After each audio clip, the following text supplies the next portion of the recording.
Hey, Gen Geek fam. Yo. What's up? Listen, today we have a living legend. A legend. A true legend. Okay. And the beautiful thing is, I don't think many of you know just how far this man's reach has actually extended, that has really crossed two generations. And this is why we had to have him on Generation Geek. And so today we are chatting with someone that has impacted, my childhood. Definitely my childhood for sure. See, I'm Mr. Larry Houston. Let's roll the clip.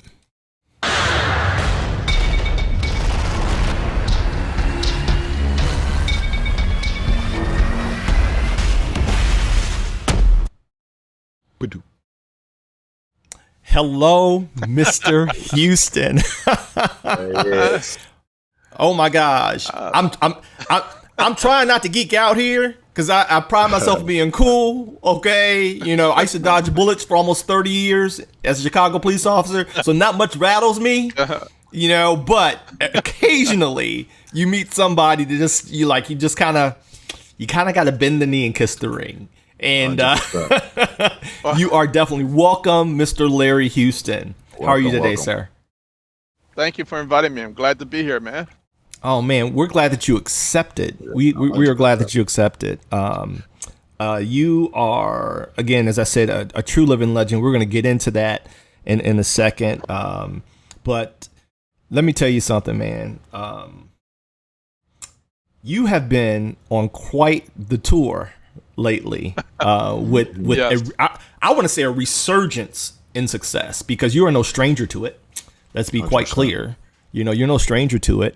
But I tell you what brings us here today. I have recently become very good friends with one Mr. Kevin Grievous, and he was our first interview here on the channel, and he spoke very highly of you. And let me tell you something. After meeting you at Fan Expo here in Chicago. Fan Expo. Yes, Fan Expo here in Chicago. And Jay will tell you, that was a mission to get you here. Literally. Because, you know, when you've been doing cons and stuff as long as we have, if I'm not attending, I'm usually not going, right? If I'm not tabling or presenting, I'm usually not going. But when we found out you were going to be in town, I hit my son up. I'm like, all right, we gotta go do a face-to-face. Yeah, he calls me. He's like, we gotta go to Fan Expo. Did you buy this? Because I'm like, he's like, Larry Houston's gonna be there. I'm like, Larry Houston. I'm like, I feel like you said that name before. He's like, it's the guy that worked at X-Men. I said, we were at my son's birthday dinner, and I was like, oh no, I was like, I'm buying my ticket right now. Like, we gotta go. But pleasure meeting you and your wife. You guys were super nice, super welcoming, super easy to talk to. So we was like, oh yeah, this is gonna be good. We definitely gotta have him more. Absolutely. So your lovely wife was with you, and again, I said it then, I'll say it now. Happy 45 years of marriage. 40? Close. It's 44. All right, we're gonna throw in a year for dating. I think it counts at this point, right? Oh yeah. I think it kind of gets lumped in when she becomes wife. It kind of all gets lumped in. Yeah. Yeah. If you're lumping all the dating years, it's a lot more than that. Oh, wow, that is a testament to your commitment. But also, you have your commitment is not just evident in your marriage, but also in your career. Okay. And so for those of you who all don't know, Mr. Houston, you know what? You tell them some of the things you've done, because I'm not trying to be Club Shay Shay here. Yeah, and we got the list. You know what I'm saying? Yeah. Let's see. I am the producer director of the X-Men. Also of G.I. Joe the movie, Captain Planet, Fantastic Four, New Adventures of Johnny Quest, RoboCop, Alpha Commando, and Care Bears, believe it or not, and some other smaller shows like Salty's Lighthouse Preschool. and I've worked on about. I had to go back to IMDb. It's like 75 different episodes series that I've worked on. 36 years in animation. I was all over the place working on stuff. One of the directors, storyboard directors on Ninja Turtles. I worked on a lot of shows like what's another one? I get lost in how many I've worked on. Mighty Orbots, Thundarr the Barbarian. Let's see, what's another? Bionic Six, stuff like that. Swamp Thing. God, I can't remember it all. You guys probably have the list. You could probably tell me. Static, Jackie Chan, Spawn, Thundarr, He-Man, Teenage Mutant Ninja Turtles, Ozzy and Drift, Disney right here, like Disney Atlantis. Yeah, you got it. You got it. Movie. Yeah, like I know we did our research. We had to come correct for sure. We don't. I mean, we don't even the Care Bears. We don't sleep on the Care Bears. That affected a lot of people's childhoods. I mean, I wasn't a Care Bear guy or like My Little Ponies, but even I learned from like the My Little Ponies, like the Bronies, they take it serious. So I'm pretty sure it's the same thing for the Care Bears too. I definitely don't sleep on that at all.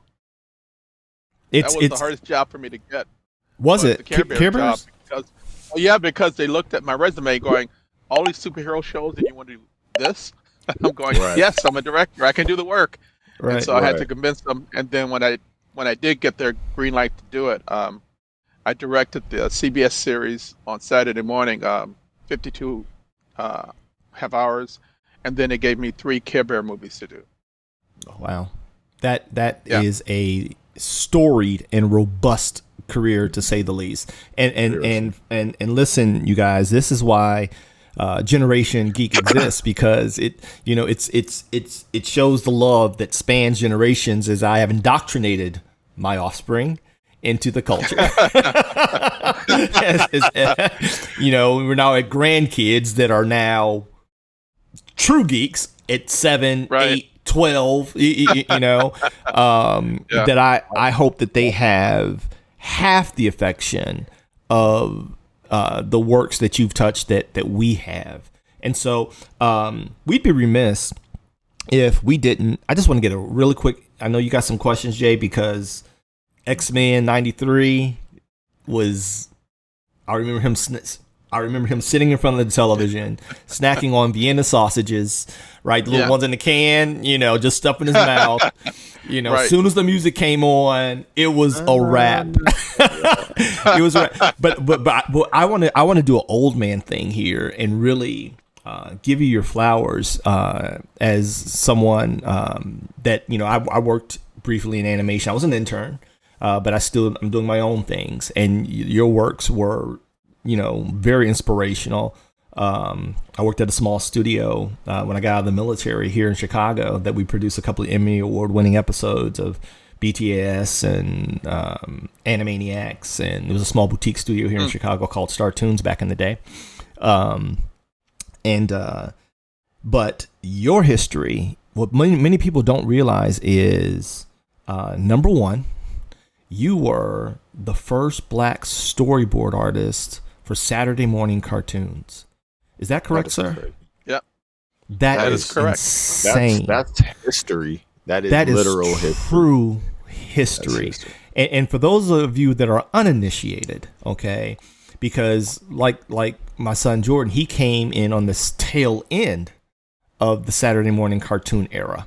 Okay, he didn't get a whole lot of it like I did growing up. And what is so impactful to me personally, especially as a Black creator, is UCLA back in, I think, 2019, and I have the study, I'll probably post it up here in post, did a study on the racial demographic breakdowns in the creative arts fields, spanning animation, spanning, comics, concept art, toy design, video games, everything, the whole 9 yards. And you guys can find it online. It's UCLA, and I think we represented Black people specifically less than 5% of the industry. And that was in 2019. Wow. That was in 2019, holistically, and that's spanning the spectrum of the creative illustrative arts. And I thought that was very telling. I thought that was very telling. Can you kind of touch on your experiences as like breaking through that wall? What it was like for you? Well, for me, my experience was that when I got the job to be a storyboard artist, I didn't know I was breaking a glass ceiling, believe it or not. It wasn't until like maybe 15 years ago. I was talking with my friend, having lunch with Floyd Norman, who's actually the first black animator over at My Disney. Animated Life. I need that DVD. Yeah. And, yes. And yes. he was telling me that, I had broken a glass ceiling, and I was going, what are you talking about? He said, well, he did storyboards on when he was doing his films, working at Disney. Right. But he had never been hired at that position because that was like the top position in animation.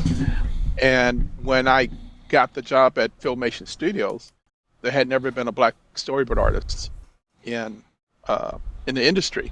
So I had to go back, talk to my friends who were there when I got hired.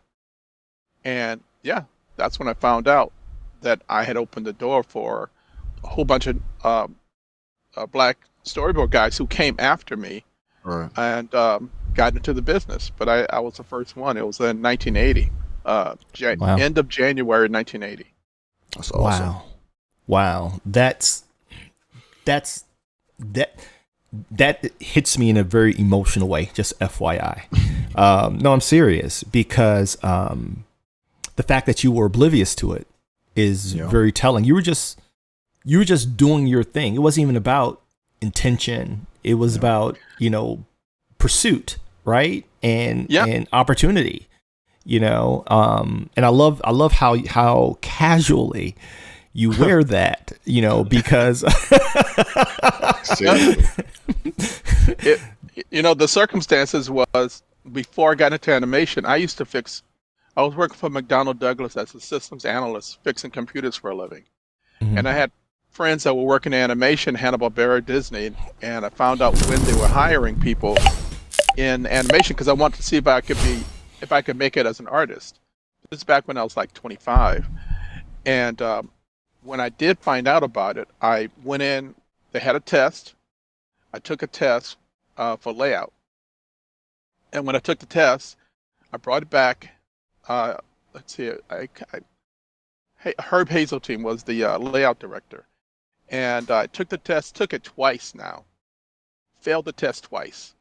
Because I couldn't, my anatomy of drawing human anatomy was not strong. But in high school, I had been drawing my own comic book ideas, like my own Avengers, my own X-Men, that kind of stuff.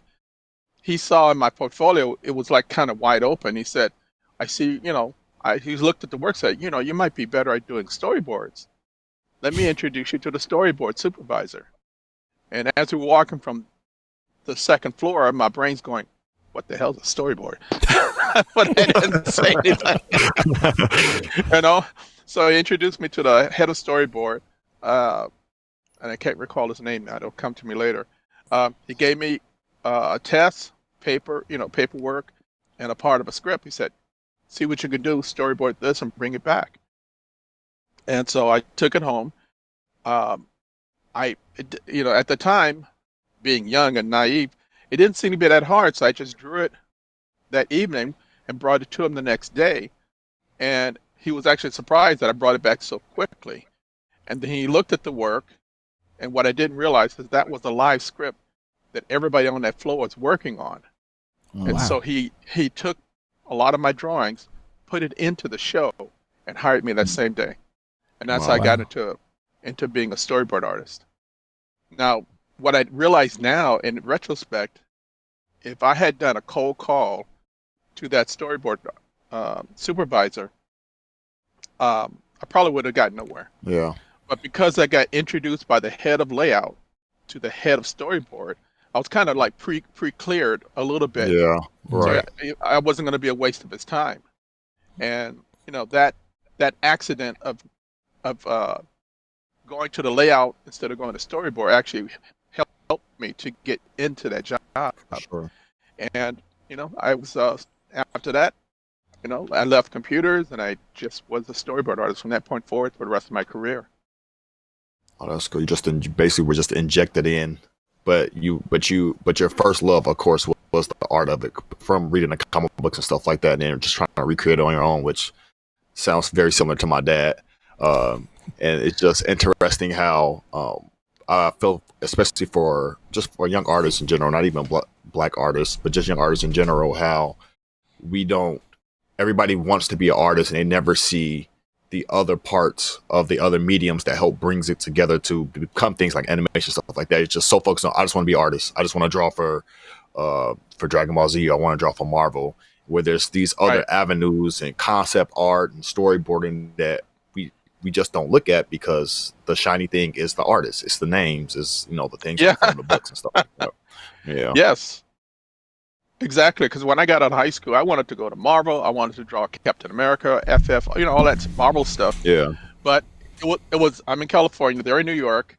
I don't know anybody. I'm too poor to do it. So that option went out the door. So my next option was, I like computers. So I became a computer technician. I did that for like 7 years, eventually leading me to work for McDonnell Douglas Aerospace. But then that artist in me, I'm fixing computers, watching it go through the tests and everything, and I'm sitting at the table just drawing my little cartoons and stuff, and having fun. And I could tell, I want to try it. I need to try see if I can be an artist. And so that's when I saw the announcement for a layout artist over at Filmation. I said, I got to give it a shot, and that's what happened. Wow, it's fortune favors the bold.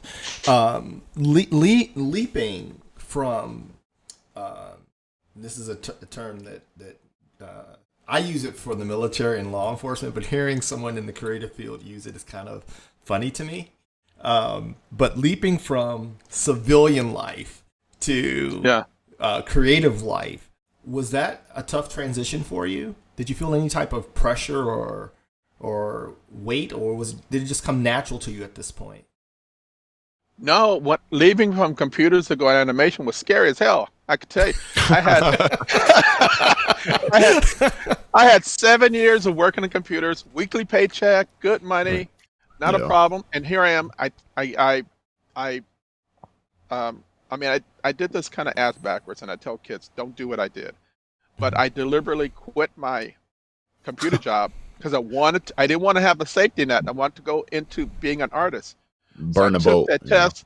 Yes, I did. I took the layout test twice. The second time, I was thinking to myself, my God, that was the stupidest thing I ever did. I left my job, and I'm failing to get a job at Filmation and stuff.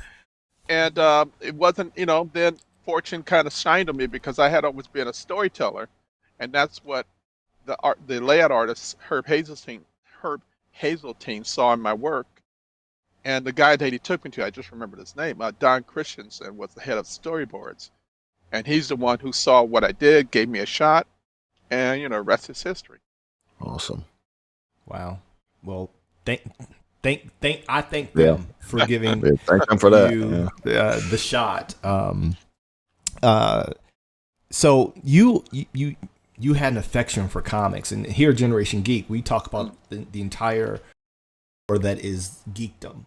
Okay. And, I think that's very telling. Yeah. In your own words, how would you quantify how comics prepared you for that leap, or did it prepare you at all? I don't want to put words in your mouth. But just, you were dabbling. You weren't even working professionally as a comic artist. You were a fan and a hobbyist. Yeah. Right? Yep.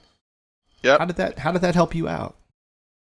I think over the years before I got into animation, I had been a comic book nerd since elementary school. I was drawing comic books. I was making my own comic books, but a lot of what I learned about storytelling, to make that, comic book dramatic angles and stuff, I was studying unconsciously. I was studying like Jack Kirby, John Buscema, Gil Kane, Gene Colan, I was watching how they told a story, and it really activated my excitement about what I was reading and the graphic depiction of the stories that I saw there, and that really helped my cinematic uh, storytelling in my mind.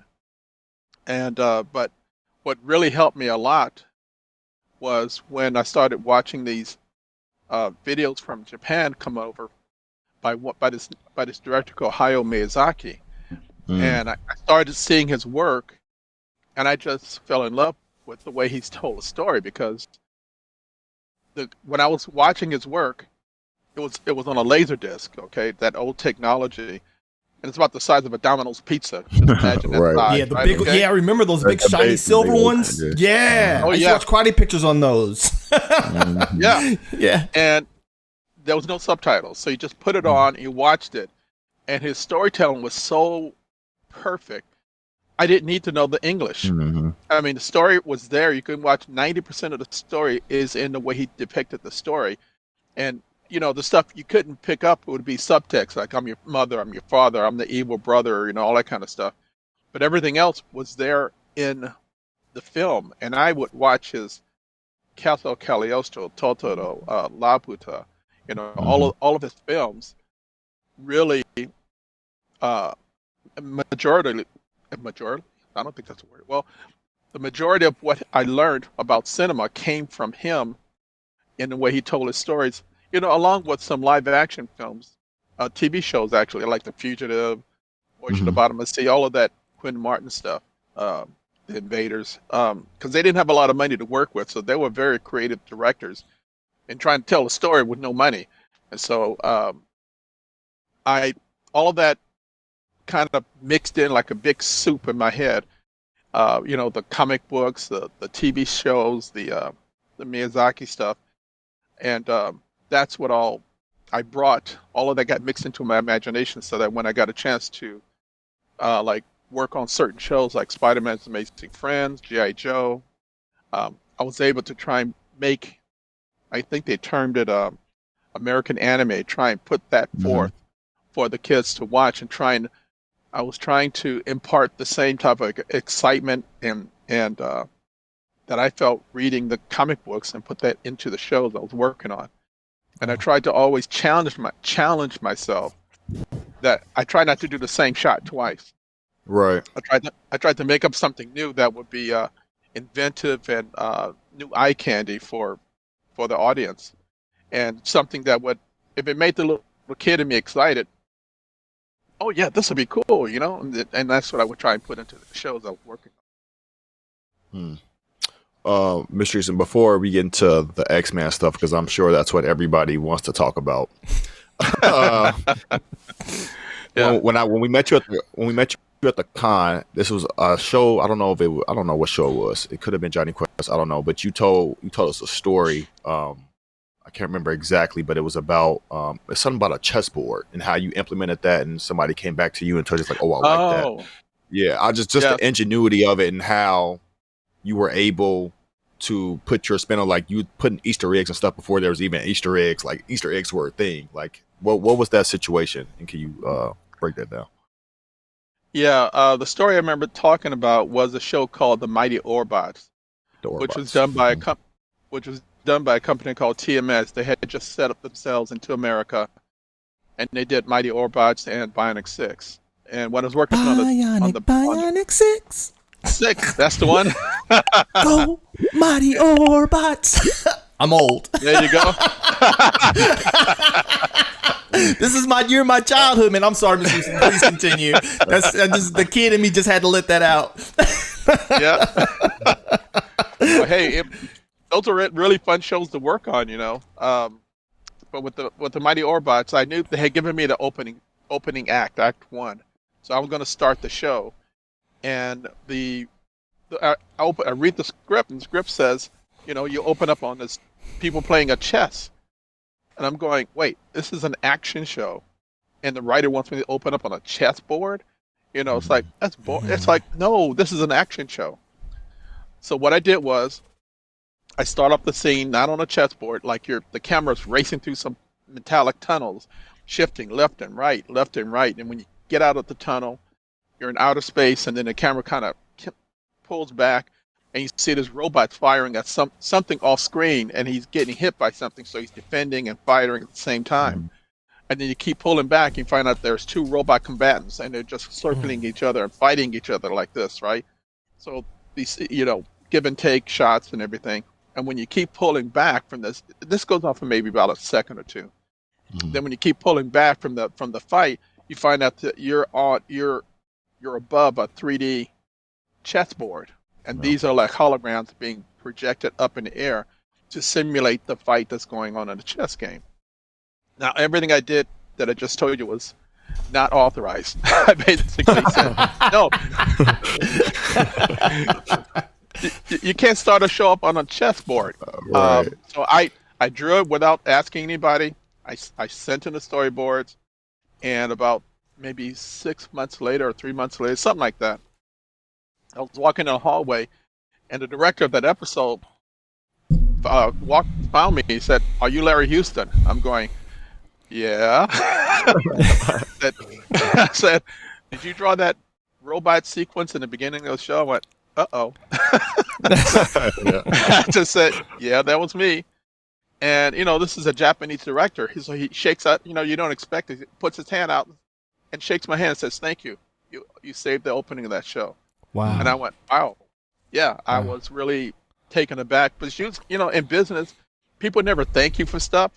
When people call you, it's like you did something wrong. You got to explain it and stuff like that. And this guy, he thanked me for doing what I did because I helped keep the action going, and not open on something, boring. Right. Yeah. So that's what that story was all about. Oh, that's awesome. I'd like, and correct me if I'm wrong, I would attest just that level of intuition to, again, your comic book affection, because that's how we open books, with a splash page. It's like, how do we get them from Jump Street? That makes the person want to, here's my money. It's that's what it reminds me of. That initial hook. You open a comic with a splash page. Oh man, this looks cool. You want to keep reading and seeing what the hell it's all about. And I think that's part of my gut instinct was like, you gotta hook the kids. You can't have them hook them on no chess game. I love it. It's unfortunate, more writers keep writing it, and I wish more people had instincts about don't do boring stuff, because I just consider chess games. It's like it's not visual, Right. It's intellectual, and it doesn't work for animated moving cartoons. Right. Yeah, for sure. Absolutely. That's powerful. I want to do it right here. I can edit out. I really want to do another interview with you on my Kapow channel, which goes deeper into the educational aspect and you sharing this kind of stuff. If you're open to it, if we can schedule that, I would really appreciate that. Sure. Because you're spitting wisdom, and though we love our Gen Geek fams, you're like all in my wheelhouse. Yeah, right now. And wow, that's just very powerful and valid and encouraging, to be quite honest. Sure. I love the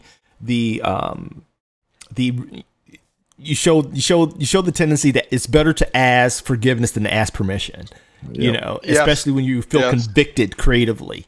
How has that served you moving forward? Yeah. It's served me well in almost all cases. There's been a couple where I took the initiative and it wasn't appreciated. So it's like, but I can say like 90% of what I've done, taken initiative, people have appreciated it. So it's worked in my favor for a lot of shows. Wow. Okay. All right, everybody. Okay, now we can get into the X-Men stuff. I just had to get that. When you told me that, like the base of the story stuck with me. Something like that is like, especially at that time, especially when you're dealing with like Asian creators, they want their stuff a certain way. So like they don't. Yeah. So the fact that you they're did sticklers. That, they're sticklers. They're very sticklers about their vision and the fact that you were that at that time with that convicted to your creativity. It was just that just really stood out to me. But Yeah, let me just add one Go thing, ahead. because when I did that sequence, I knew I was creating 2 new models and accessories that had to be designed that wasn't part of the budget. Ooh. So I knew so it's like that was really that was really bold. it cost money too. Yeah, It you would breaking cost budget. money. That's really bold. Yeah. Yeah. no. But I felt strongly enough that if I did this would be better than having them design a chessboard, For sure. So I just went for it. Well, we thank you for Okay. warning. Like, again, Orbots. A lot of people don't know Orbots. Okay, I'm going to be posted it in the post. You got to be of a certain chronological tenor Yeah. to remember Yes. Orbots. And it was on Right. ABC on Saturday morning. I remember watching it as a kid. Yeah. So yeah, wow, that's wow. Jay, I'm geeking here. No, you're good. so. You're good. Okay, so how did we get to X-Men 93? How did we get into that? How did that come about? With X-Men 90, the X-Men started in 1992 to 1997, Two. and Okay. the X-Men started when I was working at Marvel Productions in the mid 80s, and I had 2 bosses. One was Stan Lee, one was Margaret Lesh, and she believed in the X-Men back then, and she found the money for us to do an X-Men pilot called Pride of the X-Men. And I was with and so it was myself, Rick Holberg, and Will Mineo, the 3 of us, 3 directors. We put together that pilot, and we did our best job. We had Toy Animation do some really good animation for us, but basically the zeitgeist was wrong because we only had 3 networks to sell it to: CBS, NBC, and ABC. They didn't get the show, so it never went anywhere. Fast That was forward one about 6 years.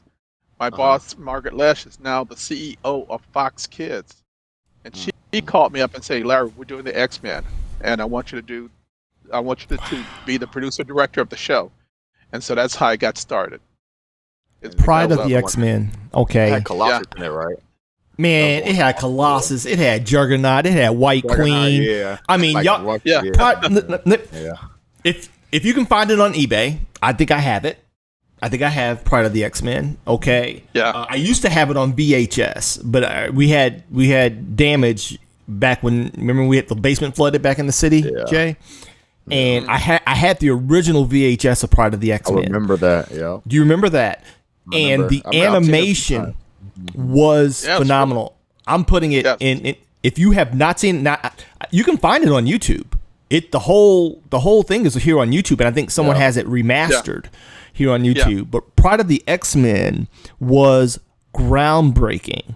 And to this day, it's like one of those situations where many of us that are informed, we don't know how that did not get done. Yeah. I mean, because it hit so many visual, look good, as well as it holds up today, and that's saying a lot, right? It's like if you watch Pride of the X-Men, the animation quality holds up today. You know, what do not in like Colossus fighting? I remember that, like, and then the Wolverine voice, like the Wolverine voice actor. Those are like they made him Australian instead of Canadian. Yeah, they made him Australian. Yeah, I remember that. Yeah, you know, but still, it was immersive. And it really exposed, especially us.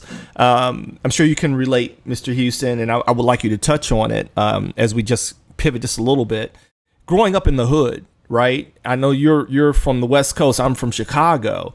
But we didn't have access to entertainment and comics like that. It was mostly animation for us kids, what we saw, right? You know, even back then when there were newsstands, our exposure was what was on TV to the superhero genre. And I'm just, how was that for you during that time navigating? I mean, just as a kid growing up with these type of inclinations and fans. We're going to get back to the X-Men. I just want to ask you that really quick. Because when you said Pride of the X-Men, I'm telling y'all, man, whew. Well, How'd you get that? I grew for me, when I grew up in Los Angeles near Watts. I mean, I grew up in not the richest part of town. Okay, Yeah. and so my way that I found entertainment was like what you just said, animation. And for me, one of the key things, there was a show that had just come to America called Astro Boy that really clicked my imagination, because here at that age, I know I was in elementary school, and here's a little character my size, he could fly, superpowers, and it really clicked for me as an artist and as a kid, liking Superman, Batman, all that stuff back then. Yeah. And that was I think that I remember that was the one show that when I saw it, I really tried to draw it, because like I liked the character so much, and I had to. This is before videotape. I'd be sitting in front of the TV set with a sheet of paper and waiting for a close up of the face, and going, okay, there's an ear, and I have to wait. Oh, there's an eye. I used to do that. I used to do the same thing. Yes. There was no pause button. You were hoping for a repeat. Yeah. You're like, hopefully show it again. Yes. Yeah, I remember I used to do that at my granny's house the same way. There was no VHS back then. It was live. Nope. Yep. It was live. And so I had to try and keep watching it, waiting for, there's a nose. Okay, that's how it goes, Okay. And just try and learn, try and draw what he looked like, because I didn't know anything about going to Little Tokyo, buying books and stuff like that. That was like, that knowledge of where to find it wasn't in my household. So I just had to watch TV and just do what I could. Wow. Okay. All right. So we're going to talk about this on Kapow some more. Seriously, the journey is so important. But back to Jay's question. So part of the X-Men didn't get done, and it didn't get picked up, right? After the pilot, it didn't get picked up, which I don't know what was the climate at the time when it came to this type of subject matter, that something so expertly done, they couldn't see past their noses. Right. I remember back in, I think this is 85, 86, somewhere back there. And back then, they did not understand the mutant, why the characters didn't get along. For them, a successful show, was Super Friends, stuff like that, where all the characters are nice, they fight, they don't fight, they just go out and fight the bad guy and stuff. Yeah. And they didn't get the X-Men. They didn't understand what's an X-Men, what's a mutant. I mean, they had all these questions, and it didn't register with them of what the series could be. And so, and it was only three buyers, CBS, NBC, ABC. Those three, they didn't like it. That's it. It doesn't go anywhere. Yeah. And so we had no other options other than making the pilot. And part of what you heard said about the Wolverine being Australian is that one of the people who helped fund it, that pilot, Crocodile Dundee, was popular at the time. And he said, hey, why don't you make Wolverine like Crocodile Dundee, make him Australian? And myself, Rick, and Will, we're all like biting our tongues because we just said, okay, look, we need the money. We need the money. We'll just go along with it. And if it sells, we'll change it back. And so we just kind of like, oh, yeah, great idea. Okay, yeah. I remember that voice. I remember that voice. I was like, it was something off it, but it was. Hey, love, wanna place a throat? Yeah. I love it. We were, we were kind of like, we weren't in control of the show. And so when we got control of the show in '92, to be totally in charge of the show, then we made the show the way we wanted to make it. And we were very, just so you know, the X-Men's one of those shows back in '92 that it had to be forced to be born, because other than myself, Will, Rick, the story editor Eric Lewall, and the CEO of the company, Margaret Lesh, nobody wanted the show.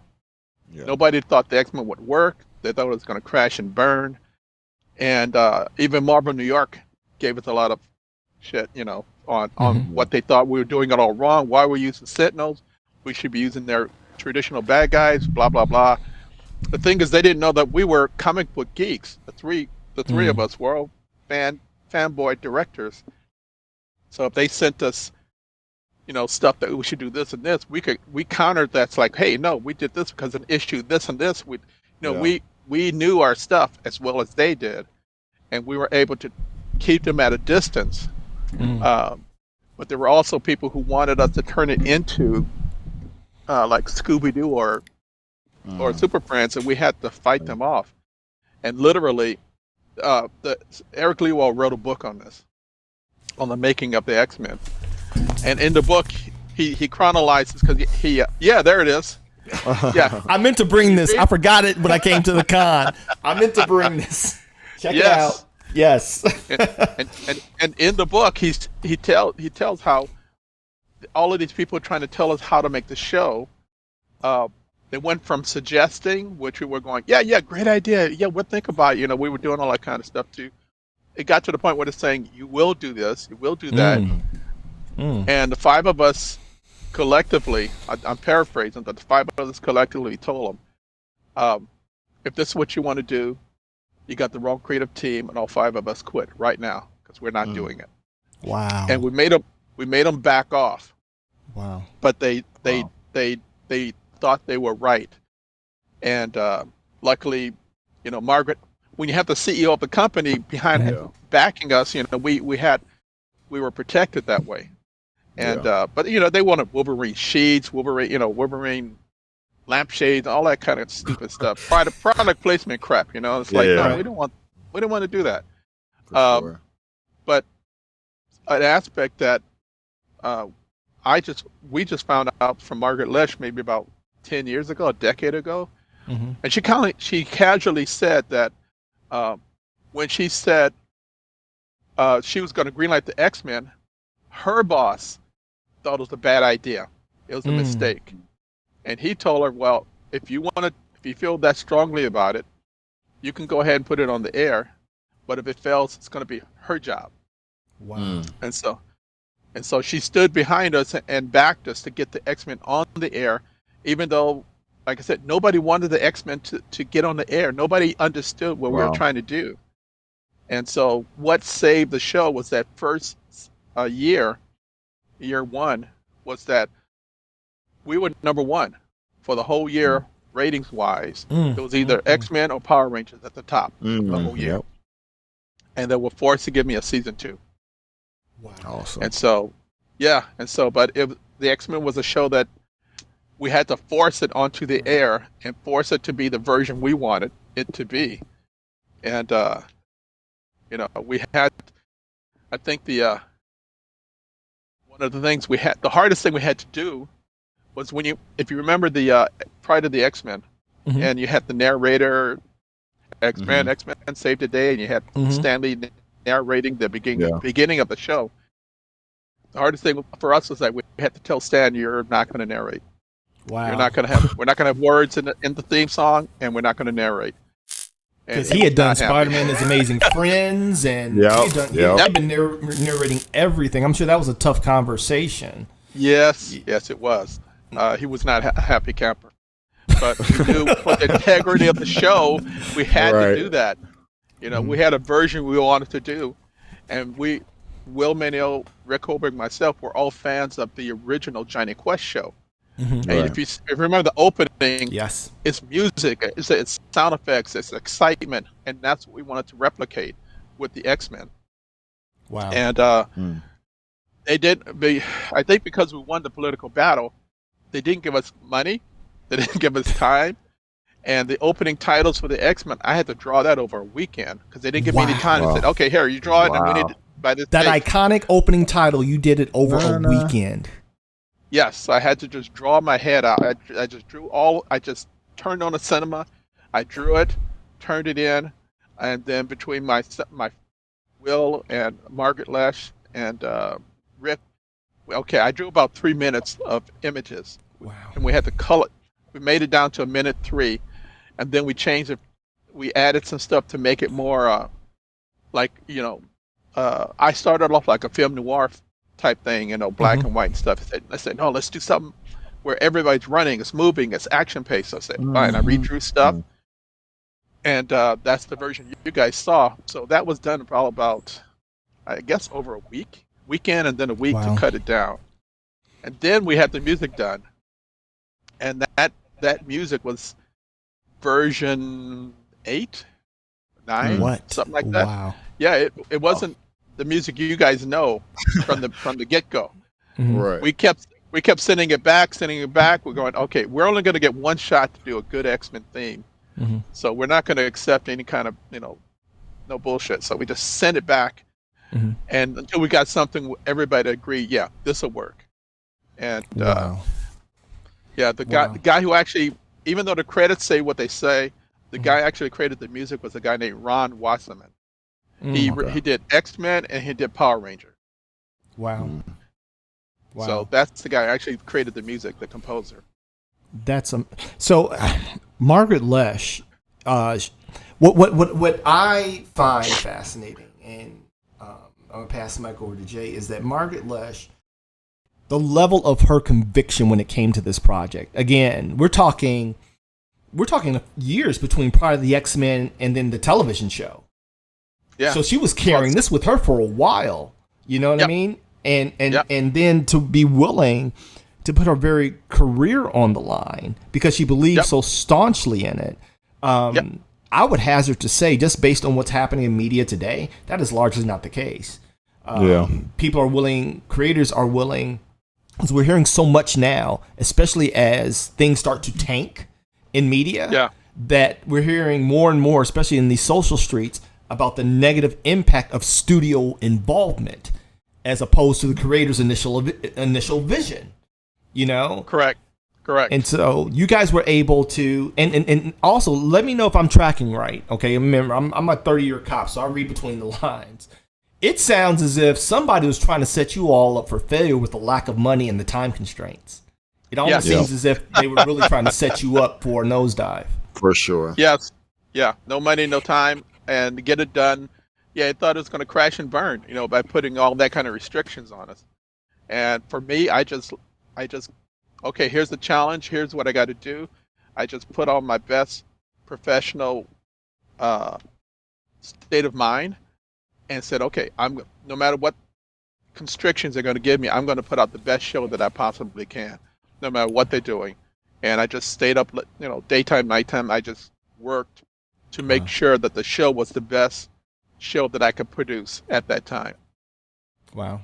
And it shows. I mean, now it is a fixture in animation and television history. The intro alone goes up with some of the greats in animation, like Thundercats and, Transformers and GI. It's like you guys really planted your flag, literally with your handcuffed, which is amazing to me. That's amazing to me. I just tried to, for me, when I did the X-Men, like, one of the things that I wanted to put into the show were, like, let's see, if I go back in time, when I was reading comic books, I was reading Spider-Man, and in one panel, Thor would go by, and I'd be going, and Spider-Man says, "Hey, watch where you're throwing that thing," right? And then you read at the bottom, Stanley would say something like, "You want to see where Thor's going by? Tales to Astonish." Blah blah blah. I remember that. Right. I remember that. Yeah, he was cross promoting his books for sales, but he created a connected universe, and at that time, that had never been done before. Yeah. And so I knew I wanted to put that type of excitement into the X-Men. So there were the first cameo I wanted to put in the show was Spider-Man, and when I put him in, I sent it in. The company that received all my model sheets was Saban Entertainment and Marvel. Well, Saban mainly, not Marvel. And they rejected it because it's Spider-Man, and so I couldn't use them. So there was another episode where the writer wrote the mutant. I think it was called Slave Island or something. And the writers didn't. This is something else. The writers did not know they didn't know what a mutant was. They didn't know what the X-Men were, and they had no idea of the show, but they could write good character dramas. Anyway, there was an episode where the writers wrote mutants 1, 2, 3, 4, 5, into the show. So I went home. I physically brought my X-Men collection to work. I xeroxed off certain pages. And I said, okay, make this the Blob, make this Mystique, make this Sunfire, make this North Star. But I kept the original names that the writers wrote. Mutant 1, 2, 3, 4, 5. I put it into the show. I didn't hear anything. And then I figured out that's how I'm going to do stuff. So all the cameos from that point forward, I never used their real names. That makes sense. Because I remember in the Mutant Island, when they had the power inhibitors on, Sunspot was in one of them. And I'm like, Sunspot was in the original series, and they brought him obviously in 97, but he was just the mutant. Because I was like, I know I saw Sunspot. Like, I know. So they would have been knew who he was by then. Okay. I did and I remember doing the original. I did the first animated Black Panther appearance in any animated show, and he was in I can't remember the name. Fantastic Four season 2. Fantastic Four. Season 2. He was in the X-Men first. Oh, was he? He was in a Fantastic. He was X-Men first. He was Africa. He was the African Mutant number 3. That was his name. Wow. And then when I became the director of the Fantastic Four, that's when I did the very first animated episode of the Black Panther. So you got first dibs on Black Panther in animation. Yep. Twice. Right. Wow. Yes. Wow. Yeah. We thank you. Yeah. We thank you. We thank you. Yeah. So all of those cameos you saw, like Doctor Strange was an alien, Sorcerer, the Watcher was a mutant alien. Yeah, I just put the word either mutant or alien, and it nobody even thought twice about it. Wow. But if you watch the show, if you're a fan of comic books, you know exactly who that character was. Yeah. But they didn't. So that's how I was able to get everything into the show. This man literally did Easter eggs first. Like, that's crazy. He did the Easter egg cameo first. Like that, and that is like when I go to the movies, that is what like I'm all, even my dad, he'd be like, he is Mr. Easter egg. Like, so like all those kids, like the Black Panther talk about, I remember I think I remember the scene. I don't know if it was Storm in Africa or something, but I see him, Black Panther was on a perch. He was like looking down as somebody was going past. Like I feel like I remember that scene. Yes. Like all of those. Yes, I remember that specific scene. Like, yeah, that is crazy. I drew that. I drew those That scenes. is, oh my god. Miss Giz, I'll just let you know I'm supposed to be at work right now. I got clients. I own a gym. But I just rescheduled all of them. So I had to. I was like, I'm in a meeting, y'all. I can't come. Like, I got. This is that's awesome. Like, that's awesome. Yeah. I do have to blame you for one thing. You did give me childhood trauma. Because of Morph. That whole episode with Morph traumatized me, and it was the scariest cartoon It really episode did. I have ever seen. Like, I didn't know who Changeling was at that time or Morph, but I remember how dark that episode was as a kid, and I was like, "Yo, why they leave him like that? Like, why they leave? Like, it hurts. Wolverine Morph. Like, it crushed me. Like, that crushed me as a kid. Like, how did you guys when it comes to, because obviously we see now, like in MCU, how much creative liberty they take. I see that you guys stay as close as you could to the comics, but how did you gauge whether to switch a little thing here, switch an origin here? They're placing the X-Men. Like, how did you go about that? We basically knew we wanted to stay as close to the books as we could, but also we wanted to get as many eyeballs as we could to support the show. So we had to make the stories accessible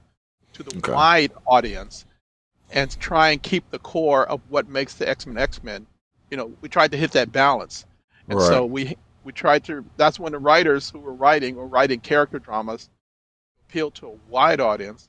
And I made sure that the visually and the stories matched the comic books as closely as I could. And so we were all on the same page creatively. So that was one way that we tried to achieve a successful show, was hitting that balance between the two. And I think this kind of sounds strange, but the writers knew absolutely zero about the X-Men, and I knew too much. I mean, 'cause I read it since I was a kid, you know. Yeah. So it kind of went instead of being like it kind of hit a balance. We hit a balance in the middle so that we could make something that everybody could enjoy. For sure. And if the writers went off concept, when I read the scripts, I would just take my pen and scratch it out and write what it should be. So I would catch mistakes early on before it manifested itself into full animation. So I catch everything early, and then if I saw something that the artist drew that was like kind of boring, I would kick it up and let me make this more exciting, visually and stuff like that. And something else that the writers didn't know I did. I mean, I actually forgot I had done this. When the writers would write these these phrases that the characters would say, I would think to myself, oh, that's a nice little catchphrase. And I'd take it and make a copy and put it on the side so that, like Beats would say, oh dear, or fascinating. I would My stars and repeat that over garters. different episodes. Yeah. Mm-hmm. Or like Gambit. My name's Gambit, remember it, and stuff like that. I went, I take that and put it on the side. I could use that. It's like a generic catchphrase he could have over and over again. And I didn't realize it, but I created all these catchphrases for these characters by, I did it deliberately, but I didn't know it was going to be a catchphrase. It just made them sound like, like Mr. Spock did in Star Trek. He had certain things he would say that that's not logical. It's, I wanted to try and repeat that type of thing. And I tried to also, sometimes the writers would write stuff where the character is over here and he's talking to someone way the hell over there. And the writer would write, he picks up his microphone radio. It's like, why? I don't want to create another prop, so I just have him touch the X like a communicator, like Star Trek. Blah blah blah blah blah, and that way you don't have to worry about creating new props. And it made the uniforms functional. That it's not just stuff. Trust, to give it purpose. Yeah. Yeah. Wow. So I tried to find some way to make the pouches useful, but I never could find a way to have them pull something out. Got to blame the 90s for those pouches. You know, the 90s boom for them pouches. All the pouches. Yeah. Thanks, Jim Lee and Liefeld for the pouches. Pouches. I love it. So you created Easter eggs and you created all these famous catchphrases that now that they use in the movies, they use in even artists now. They use them in the books. I can't tell you how many recent X-Men books, and even in Krakoa, how many times Beast will say "my stars," and like you created culture. You created geek culture. Yes. Like, that's amazing. That's amazing. That's amazing. The thing is what I tell.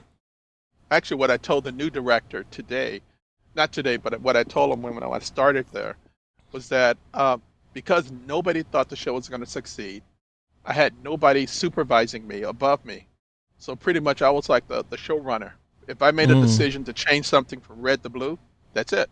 Yeah. I had total control over the show, total control over the art. And so I made the show the way I wanted to make it. So that's the reason I could do what I did. Yeah, because everything I said I wanted to do, they did it. I didn't have to get approvals.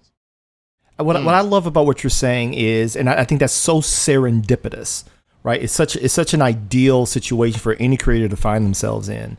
But it was largely because they didn't believe it was going to go anywhere, you know. And so, correct me if I'm reaching, but I'm inclined to believe that if they thought that this was going to be the hit that it was, you probably had 2 or 3 people over you breathing down your neck at that time.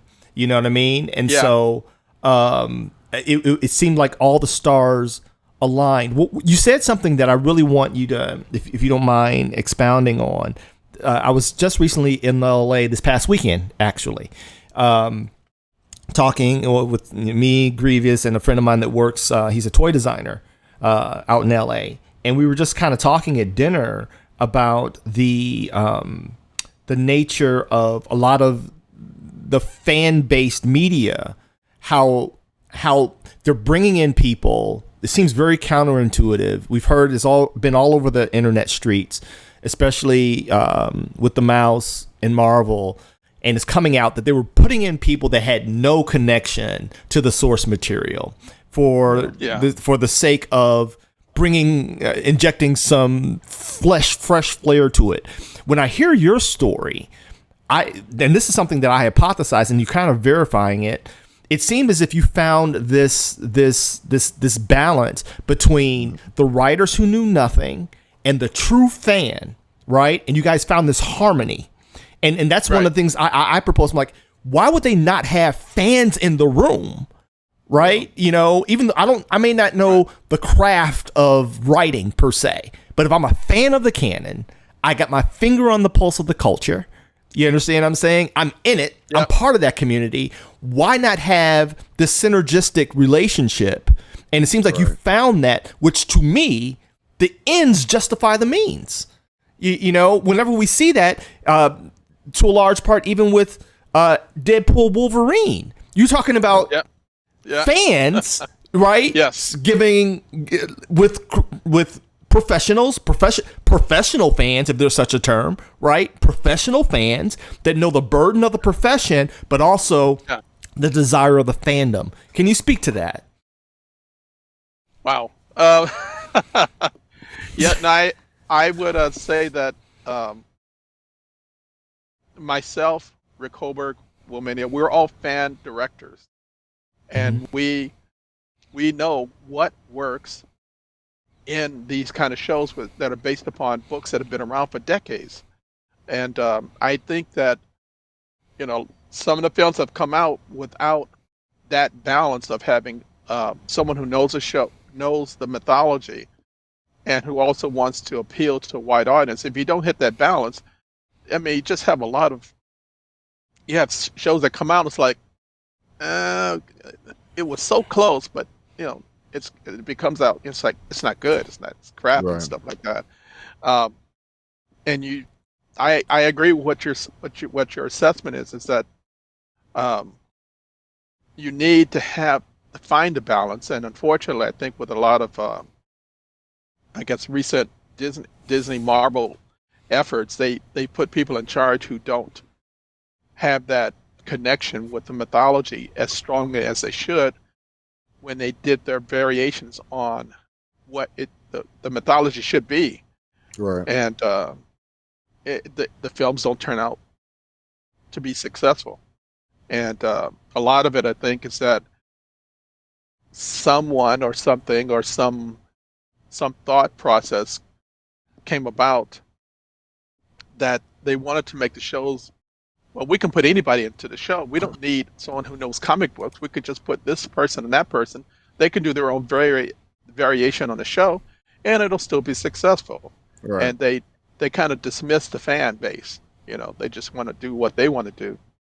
And, you know, for me, that's always my personal North Star, I guess you could say, is that there's a reason why the comic books are successful. And I want to just take that book, put it on the air. I mean, it's like, duh. Yeah. Just follow the books, put it on the air, and make it accessible to everybody. And follow the books. The books are. Yeah. I mean, you're doing a book on, you're doing an animated show or film on something that's already successful. Yeah, right. Why are you trying to change it? Why are you trying to put?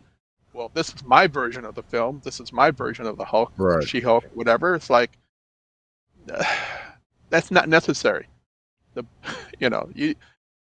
It's a lot of ego.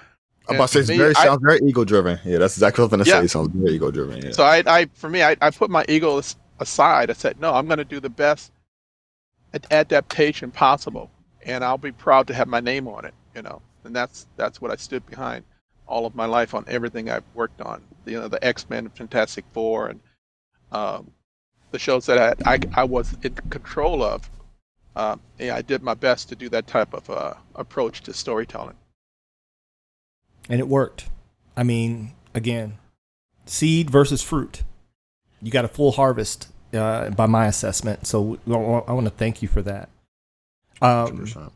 So the recent success of X-Men '97.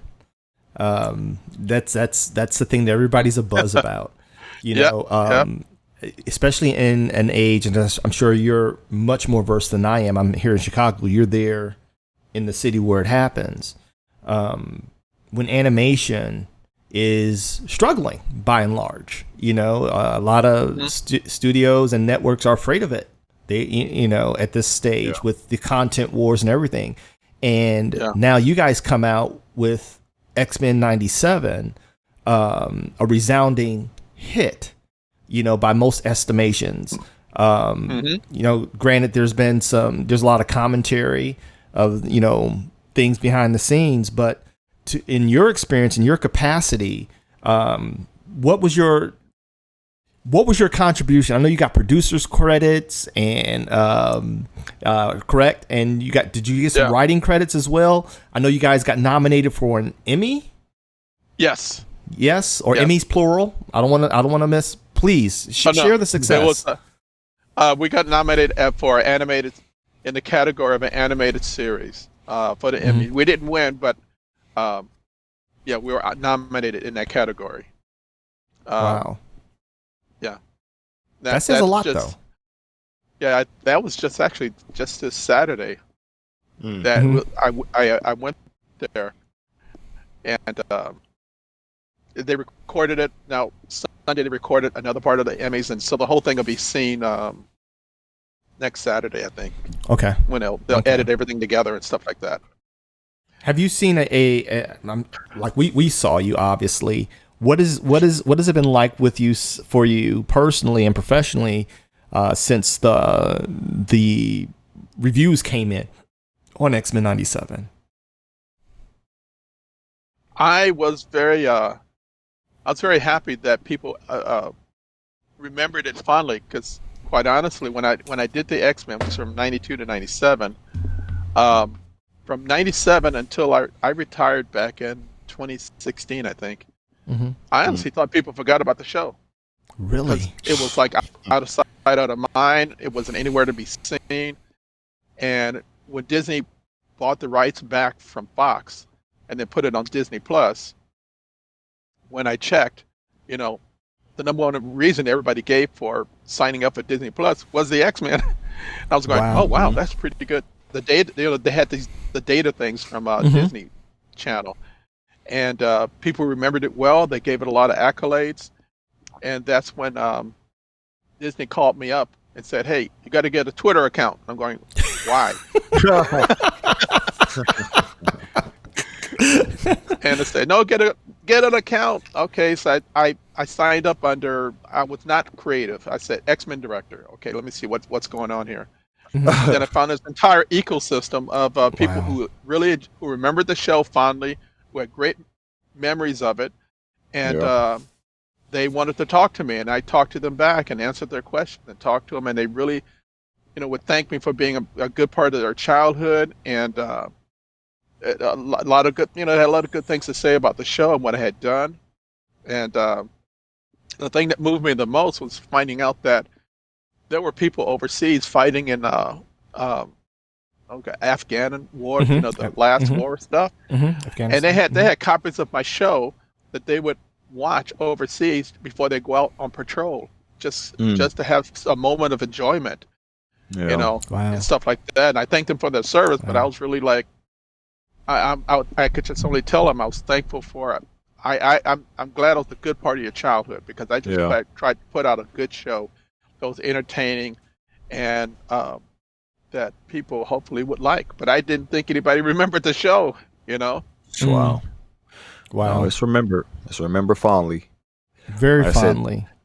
Top two, and the only top two cartoons I have is the Justice League Unlimited series. The whole that whole thing with Dwayne McDuffie and X-Men, my two favorite cartoons ever. And Static. And Static Shock, which he worked on. Yes, which you also worked on. Yeah, Dwayne McDuffie was a friend of mine, and so we would have lunch and talk together and stuff and everything. And when I got a chance to work on his show, I worked on seasons 3, 4, and 5 of Static Shock as a storyboard director. And luckily I got a chance to work on several of his scripts, like Static Goes to Africa, Static meets himself as a full grown, you know, the adult Static. That's one of his favorite episodes. I got the toy back there. That is my favorite, bruh. That's my favorite episode of anything. Let's see, it was Static and Future Shock. Gear Future Shock. There was something with Static and Gear go up to the Justice League at Satellite. There's something a girl called Yeah, there's something with Shebang, and then there's something with another guy who was like Dr. Octopus called Link Chain or Chainmail or something like that. Stuff like that. I remember working on a lot of those shows and having some fun with it. And Dwayne liked what I did, you know. Wow. I have a much looser. I'm very proud of my modest connection with the late great Mr. McDuffie back in the age of message boards, right? I reached out to him and I just kind of poked at him and he responded. I said, for someone who's supposed to be so smart, why do you spell your name wrong? Because my name is Dwayne. my name is Dwayne as well, right? And it's the traditional Celtic spelling. His is the Western spelling, right? And he kind of did a cyber chuckle. And from then on, whenever I would post on the board, which wasn't often, I think he remembered me and he'd always respond to, and so it was the rest of the year. For somebody so smart, why do you spell your name wrong? And I guess he knew also the traditional spelling, right? You know, but he was a master that is greatly missed, and greatly missed. I was gonna say I really loved his Static Shocks, his Justice League episode, especially the way he approached Green Lantern, the Black Green Lantern. Yes, I really liked John Stewart. Yes, and his adherence to cultural relevance. You know, bringing grandma in it, and you know what I mean. He's like he told stories that resonated. That if you were part of the Afrocentric culture, you got it. You know how we are for the matriarchs, and you know what I mean. Some people see him as a sellout and stuff like that, and it's crazy. Being a military man and a hero, like questioning his blackness, like that. Those things he was able to touch on, like just. And I experienced that as a cop in Chicago. You know that it resonated with me during when that was coming out. We as a family, Jordan was probably like 6, 7 maybe. It was a weekly event in our house. All the kids would pile on me and my wife's bed, and when they did the episode where they was calling him a sellout and all the other stuff, that resonated at home. Me as a cop, a black cop in the hood.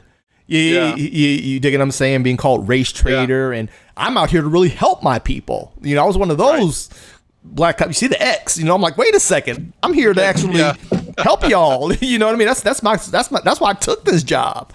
Because I knew what it was like. Growing up on the South Side, as many times as I got stopped and searched for no reason, and you know what I mean. I knew what it was like. And so that stuff leaves a very powerful impact. He, as a creator and as a human being, he is greatly missed. We need more like him and you in this landscape. And to your credit, I just want to tell you personally, if I wasn't before, and I say this sparingly, my son and I are of the same ilk. I'm very rarely a fan of somebody's accomplishments if they don't match their character. Right. 100%. And your character, sir, you are worthy.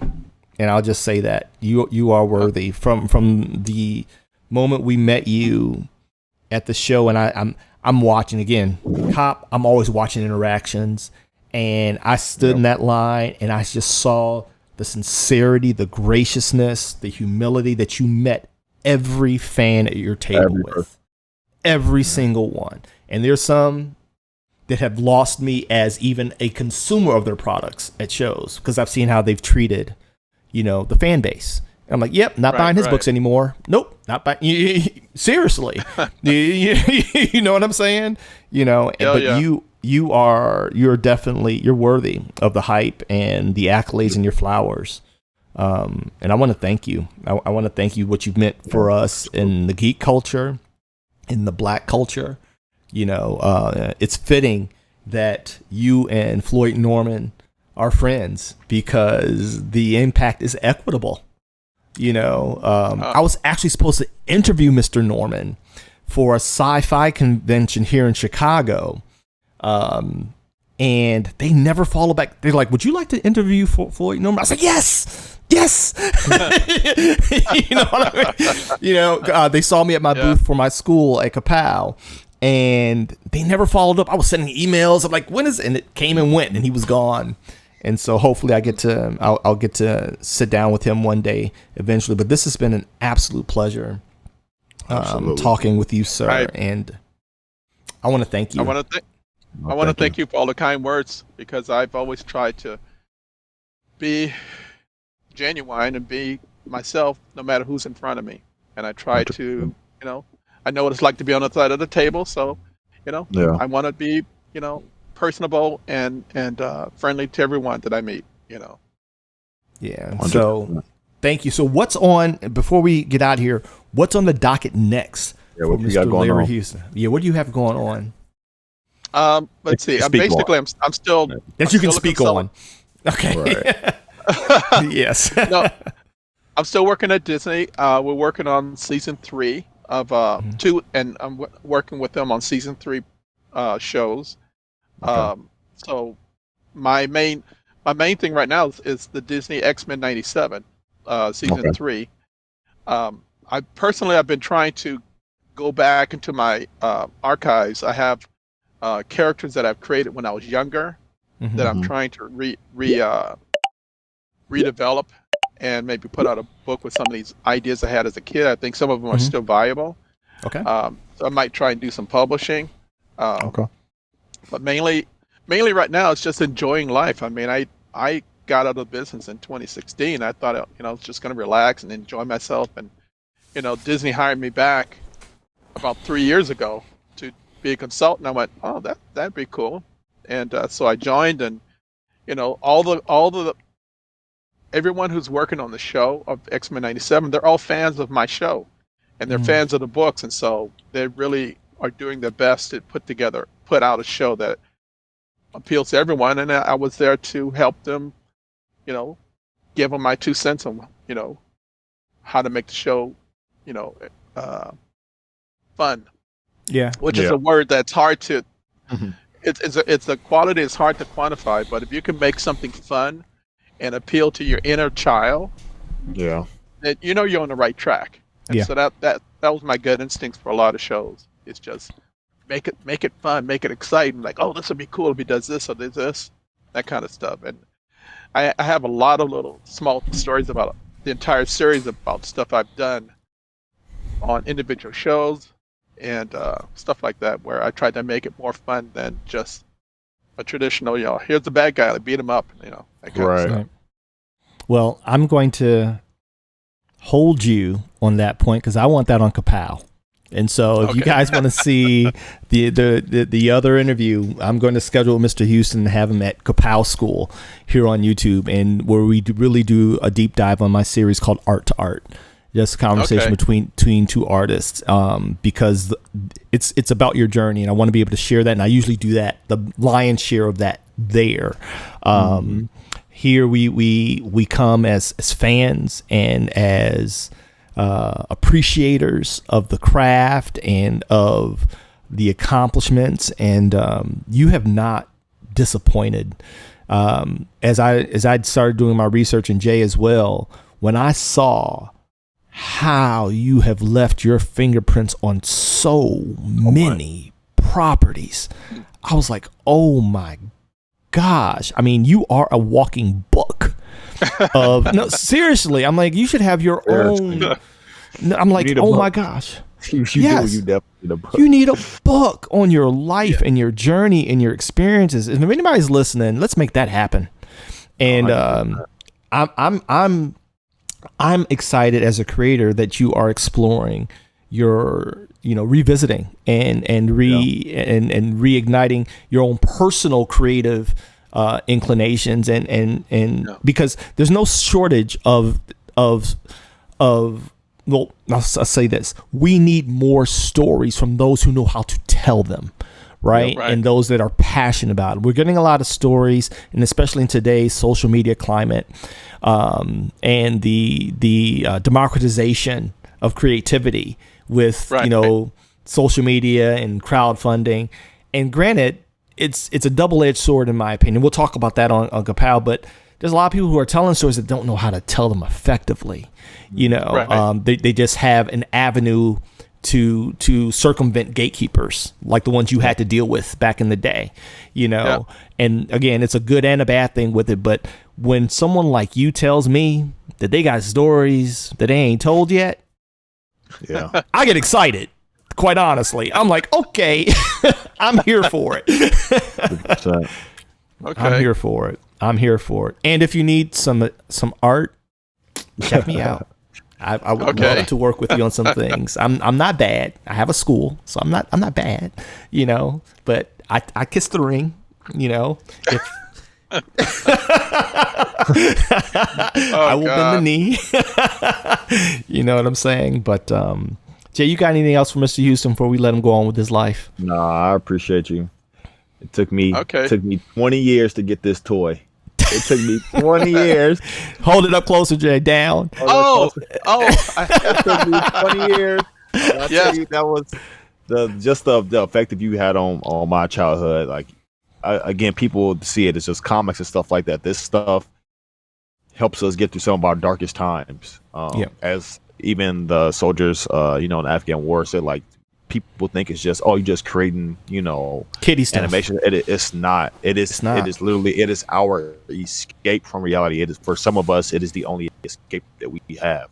So, and for most people to give people that is a gift, that is a purpose, a greater purpose that I'm pretty sure that you never expect to unlock. Again, some of my fondest memories as a kid, obviously, that's why we're here. We are now, because it's something that we love to do. We're not in it for money. We're not really making any money. I mean, our channel's growing and stuff like that, but we do it for the love. And it's because of people like you that we are doing this today. Like, yes, because you gave us content to talk about. And that's what we started the channel. So we got X-Men 97 coming up. So we're going to start, when we started the channel again in May or February. Mm-hmm. And it's because we knew X-Men was coming out. We was like, all right, let's get it rolling. We got X-Men coming out. That was really it. Deadpool. And it's because of you. Like, and you're just appreciated. You're just appreciated. And you are. Like I said, and like my dad said, your character, even how, like I said, didn't know us from a can of paint, walked up and you just started talking. And we are not very, we don't approach people a lot. And you just started talking. And you're like, oh yeah. And like I said, you got the story about the Orbots. I'm like, okay. He is very friendly. Like, he is. If you ask, he will talk to you. Like, you weren't rude, or you were just very. And like I said, we people watch. So we watch how you interact with other people, and you just seem to be the same person everywhere you go. And that's how we are. We appreciate that. So thank you so much for your time. Well, thank you. Like, again, thank you for that. Thank you for your kind words. I love talking to fans, and I love talking and the interactions. I love that. Yeah. And I was going to tell you that all of the stuff behind me, all of those toys, when I worked on shows, they give you free stuff. All of that stuff is free stuff. That was free. That I'm sure now is if it went on in the Bay, folks would be like $3,000, $5,000 on the Bay, back in the Bay. His signature on it. Yeah. Yes. Yeah, all of that. There's superpowers. There's GI Joe. There's all of this stuff over here. There's turtle stuff over there, all of the original stuff. And what I would do, they give me toys, and when I was working in an office, I would just take the toys, put a push pin, put it on the wall. But when I'm drawing, I look up. Oh, okay. I used it as reference. As reference. That's awesome. Yeah. So I just never opened them. So they're there, all around me. It's just. I never thought about opening it. Just like they were just like trophies, I guess you could say. Yeah. Well, they're fond memories, and they are. Yeah, that's better word for it. Yeah. And they're mementos of a road well traveled. Well traveled. And so I salute you. I'm sure the comments are going to light up once we post this. Oh, they're gonna love you. Yes. And we thank you so much. You can find him on social media at Larry Tunes 54. If you can't read that, it's Larry Tunes 54. I know the font's a little fancy, but that is a 5, not 2 S's. Okay. Yeah. And if you see Mr. Houston at a con, support him.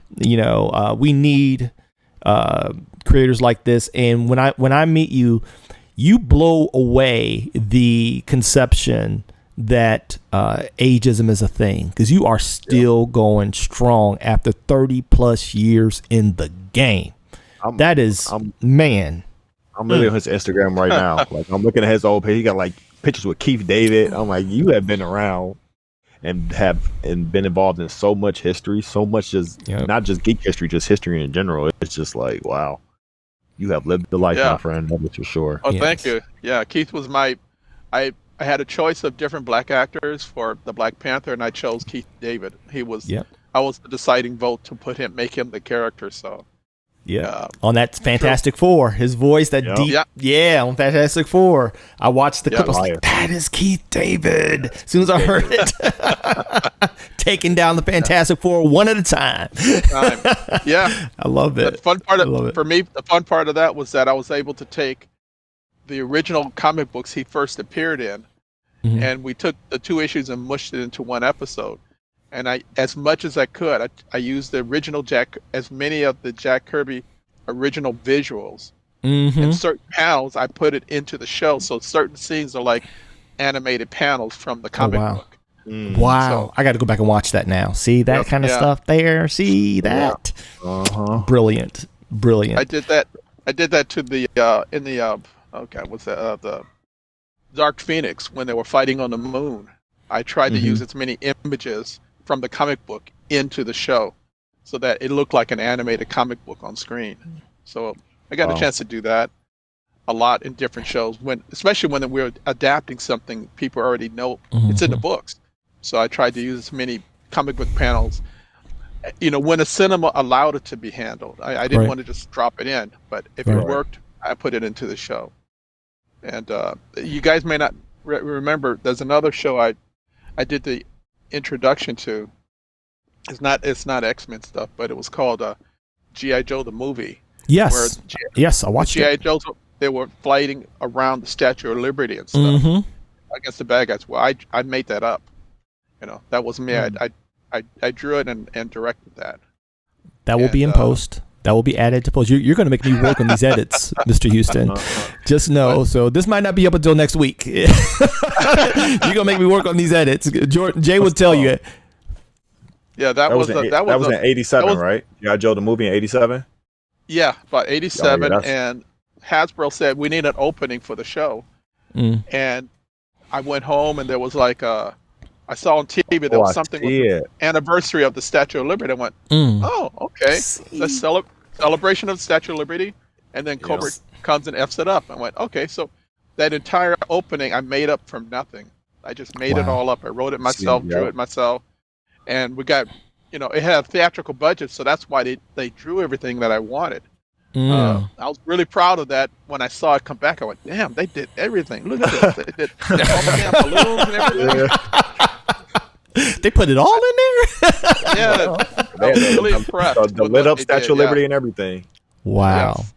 Wow. That's before computer animation, all of the animation, like you have a Statue of Liberty and it's dropping back.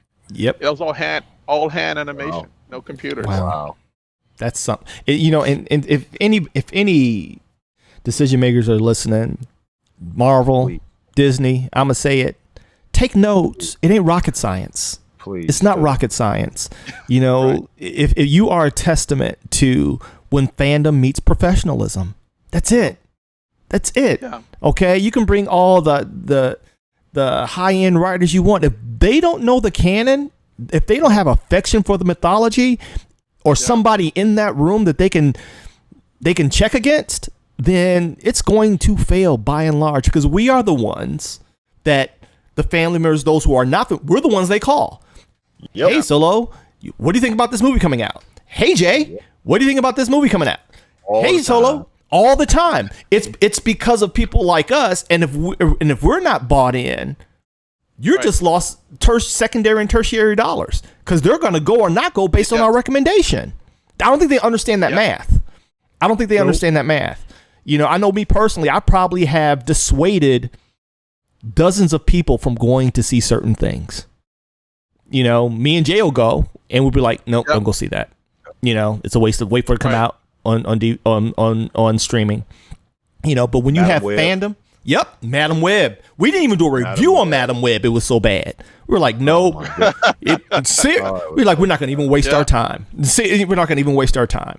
You know, and so this is an example. Any of you decision makers, what happens when fandom meets competency? It's not rocket science. It really isn't. No, you know, it isn't. and it's not. And then when you have someone that loves it like you do, and they bring that creative unction and flavor to it. They're not just towing the line. They're like, wait a second, hold up. How much juice can I get from this squeeze? And that's what I keep hearing from you. How much juice can I get from this one squeeze? You know what I mean? And it's juicy. Oh my gosh, it's sweet. You made some great juice, man. I'm telling you, I'm drinking. I'm sipping. I'm picking up what you're laying down. So thank you so much for your time, Mr. Houston. We won't keep you. Listen, guys, as always, keep it geek. All right. Like, follow, subscribe. I am going to really strong arm this man into getting me an interview on Kapow because I know he's busy and doing the con scene, but that will allow me to go into a much deeper dive because I got all the questions. You gave me so much. I was taking notes. I'm like, yep. Yeah. That's going to be on the next interview. Yep. I got all the questions because we're forever students. You know, even though I run an online comic art school, we are forever students. And I feel like I'm sitting in the company of a master, and I'm not going to waste that opportunity because I'm still creating, and so are you. And so, Jay, you got anything before we close out? No, I got nothing. I'm good. All right, so I'm good. I appreciate you. Thank you so much, Mr. Houston. And then listen, you guys, keep it geek, and we're gonna bring some more fire like Mr. Houston. I don't know. This is gonna be a hard one to beat, y'all. That's gonna be a good so.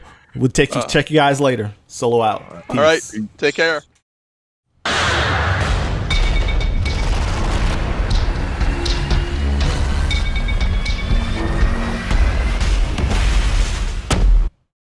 Oh, hopefully that went good.